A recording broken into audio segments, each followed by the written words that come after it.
Hey guys, welcome to the channel. It's the Eradicator. What amazing news we're having here. The Scorpius from Roberts Space Industries is finally here. It is the manufacturer's dedicated starfighter, brand new from the year 2952. Look at this, very stylish, looks very modern, maybe the most modern looking ship of all of the lineup from Roberts Space Industries. And it's actually not that big. I mean, look at that. It looks much bigger than this because of the wings here that are retracting in the back. But when the wings are open, when the S4s are in attack position, then it's definitely a much tinier ship than it looks. I mean, look at that. It's basically the cockpit and the thrusters in the back, and that's basically it, plus of course the massive turret on the top that we're not going to be flying in this video, but that I will be trying later on in a future video with some members of the Rat Club. Alright, here we go, taking off Lorville here. It's a little bit of a storm. The storms have had a polish pass in this PTU cycle.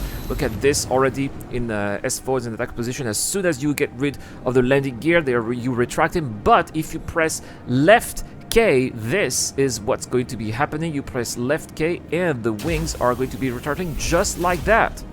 Alright, very cool, and I really like the fact that you can fly the ship in retracted wings just like this without necessarily having the VTOL's thrusters on, where you don't really have a handicap on the way that your ship handles. And that is, I mean, you don't really have an advantage of flying without the wings. I mean, it looks like a flying brick, pretty much like a more aggressive Aurora. That's kind of like what it's looking. But nevertheless, you can still fly pretty fast and you still can get out of the atmosphere. I'm not really sure if you can maneuver the ship as well, but look at that. We're advancing speeds here. We're already way above past the quantum travel mark and pushing the thrusters. Let's see how fast this babies can go. Oh my goodness, yeah, 1241 meters per second. Very nice top speed so far. Now, there is in the patch note a caveat that says that right now the ship is a little bit too maneuverable. So yeah, don't expect this ship to be this maneuverable. It is going to be nerfed very soon, but it is at least in the patch note. Let's have a look at the guns here. Badgers, 4 Badgers, size 2.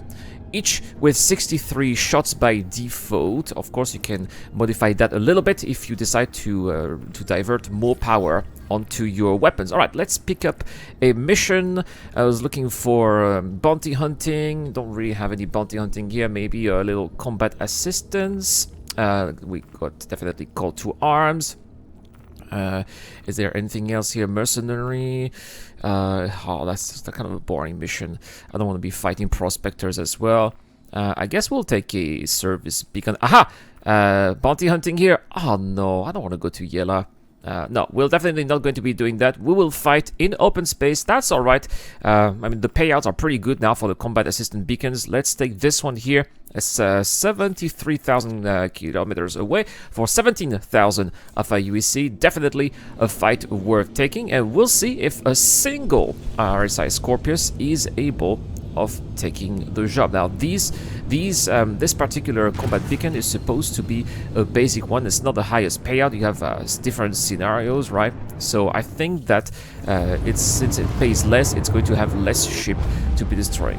Okay, well, we have arrived at our destination already. Lock S4s in that position. There we go. Oh, I love this. I've been wanting to say this for so many years in a video game, and there we have it. Of course, again, as I said, that is the left Alt K key to be locking your S4s in that position, sort of, right? Anyway, we've got our first opponent here, and that is an Aurora Legionnaire. Looks like it hasn't targeted me yet, but we're going to, well, shoot first. Oh, now, there is a bug. I believe it's a bug because I haven't touched anything, but I can only fire 2 lasers. And I did ask people in the chat, apparently it is a bug indeed. So the Scorpius is bugged in this very patch here, the very iteration in the PTU. It can only fire two badges. Now, I haven't tried if you replace the badges with other guns. Can the Scorpius fire all 4 guns? I haven't tried it. Again, as I said, that is a very first flight video. There will be more Scorpius videos on the channel. I can guarantee you that. But as of right now, well, this is what it is. I probably will try to buy some attritions in the future, since I am already based at Lorville. It's definitely something that I'll be able to do. Now, this is where you can see also the Scorpius being very maneuverable. Not really taking that much damage against against an Aura Legionnaire that is, definitely shooting a lot. But that is a very small ship. I'll try to get a little bit closer to land a lot of great shots here. I mean, why is that a Legionnaire with red paint? I've never seen a Legionnaire with red paint. That's interesting. It should supposed to have a green paint. Or maybe the NPCs have different paint jobs as well. That would make sense, I suppose. Alright, getting a little bit closer here. That thing, those badgers definitely can shoot a lot, man. Look at this.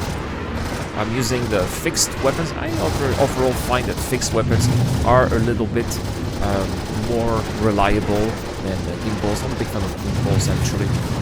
So we'll be doing that. That Aura is definitely shooting a lot, but we can also shoot too. And we'll try to do that in third-person mode so that we can admire some exterior shots here of this beautiful Scorpius. It's RSI versus RSI. Oh man, of course it's much more difficult to fight in third-person mode because you don't have the UI, right? But it definitely looks better, I think. Alright, landing some very good shots here again. But the shields have regenerated, unfortunately. To have more good shots to completely deplete the shields. There you go, the shields are depleted, the hull is damaged. This is going to be very soon the end of this Aurora. Just need to have a good little angle, perhaps getting a little bit closer to it would do the job or the trick. Oh yeah, it's not moving. This is it. Come on, Irad. Yes, yes, yes, yes, yes, yes, yes, yes, yes, yes. Oh man. And missed again. Now for some reason it got off my radar. I'm gonna have to target it again. Here we go. I think it's too damaged to do anything. There we go, that's it. 200 Alpha UEC. Now I think that we have a couple of extra ships, extra hostiles. Yes, there's at least one, there's at least two. Well, let's try the missiles. See what the missiles do. This is a Hornet. Sending one missile right here, a Tempest 2. Oh, boom! I've depleted about half of its shields. Should have shot an extra one, maybe two at the same time. Now those Hornets, I've always find them a little bit fragile compared to other ships. Oh my goodness, did you see how quick that was? With only 2 lasers, it would have been even faster with all 4 lasers, eh? And the last one, these are the tough ones, the 325As. Never been a big fan of fighting those ships, but they seem to be a little bit bigger than the Hornet and the Aurora. So if I was able to destroy those 2 ships, I should be able to be destroying here a 325 as well. Getting a little bit closer here. Now, the CIG have really managed to fix the jitterness. Desync seems to be also much less of an issue than in previous patches. So far, that is a good experience, a good flight and fight experience that I'm having so far, and I appreciate it. This is something that I've done a lot in 3.17.0, but if this is how Star Citizen about 3.17.1 is working, then I'm definitely going to be doing those combat beacons much more than I've done in the past. Absolutely. Plus, it does appear that the bug that prevented you from completing the mission, there was a Hornet pilot that was problematic and was making the mission stall. Apparently, this was also fixed, so you'll be able to get all those nice juicy payouts quite more regularly now without having to worry about the Hornet pilot. That NPC being a little bit rude, that's what we would expect from the scums and villains of the verse. Alright, that's a nice shooting angle here. Oh yeah, getting some really good shots. That was not too much. Not enough. Gonna have to try more, but the hull of that 325 is very red. Oh, missed again. Really wonder how much it can take. Again, with only half of the firepower that it normally is supposed to have. Normally, I would have destroyed that already way before. Alright, there we go! Target destroyed, and I do not see any other hostiles. Is this it for this particular mission? We've been awarded 700 if I use it. That's why it's important to have called to arms so that you get those nice little bonuses as well. This is the ship that we're supposed to be protecting here, an RSI Constellation. Lots of RSI ships today.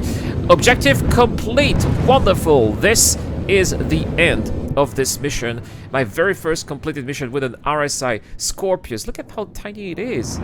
I just wish that it would have stayed that maneuverable. It was said that it will be a little bit nerfed. That's okay. That's okay. We're just testing things out, ironing out bugs. I hope that in the next patch we'll be able to shoot all 4 badges. If not, I'll be trying, as I said, using other guns. Maybe this will do the trick. Alright guys, well, don't forget that this month we got a giveaway. We're giving away a Miss Expanse with LTI. All you have to do is to answer the question and subscribe to the channel. The question is, do you have a Scorpius? Did this video make you want to buy a Scorpius? Let me know in the comment section down below to get a chance to win a Miss Expanse with LTI. Subscribe to the channel in public settings. Also, if you want to help out the extra mile on Patreon or via the YouTube membership program, you'll have access to my Discord channel and exclusive videos that I'll be posting every month, every week actually. Alright guys, thank you so much for watching. Thank you so much to the DJ Don, Dr. Forbid, Eric, Olm, Captain Snake, and Geek Citizen. It's the Eradicator. I'll see you guys later. A huge shout out to everyone who's been helping me out on Patreon and via the YouTube Join membership program. Creating content on YouTube involves continuous circles of ups and downs, and it is when we are the lower parts of the curve that your help really motivates me to keep on going. Your contribution really does make a difference, which is why in return I try to give back by offering backers access to my private Discord channel, automatic access to exclusive giveaways, or answering your questions during the show. You can help me out with as little as $1 a month, and any help is greatly appreciated. Thank you very much for watching again. This is the Eradicator. I'll see you guys later.